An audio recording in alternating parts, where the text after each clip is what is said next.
Kling AI 2.0 might be the most quietly disruptive thing I've seen all year. No flashy rollout, no overhyped press release. Just a few updates, a new interface, and suddenly, people started posting clips that didn't look like they came from a prompt. They looked like they came from a director. If you're not familiar, Kling is a text-to-video tool. You give it a prompt, an idea, a scene, a feeling, and it generates a short cinematic sequence.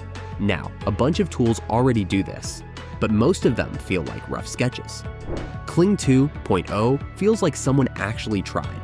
You know that moment in a film where the camera lingers just a little longer than expected and it tells you more than the dialogue ever could? That's the difference. It doesn't feel assembled, it feels intentional. Like Christopher Nolan got bored between projects and decided to prototype his next idea in Kling, just to see what it could do. And that's why we're talking about it.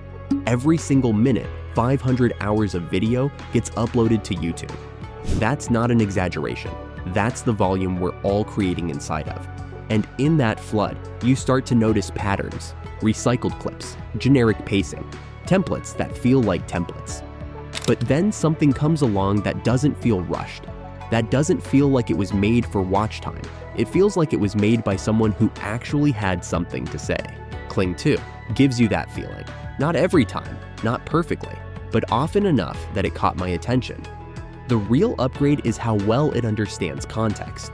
You're not feeding it ingredients, you're giving it intention. And somehow, it picks up on the subtle stuff, like pacing, mood, atmosphere. You can combine text, reference images, even motion cues, and Kling blends it all into a coherent shot. You're not just describing what you want, you're guiding it, you're directing it. They've also added an editor now.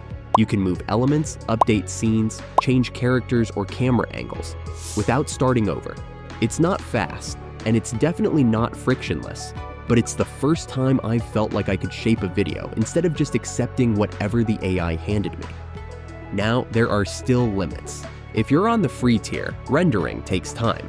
I had a 5-second clip take almost 16 minutes. You're not making a 5-minute video with this on a lunch break.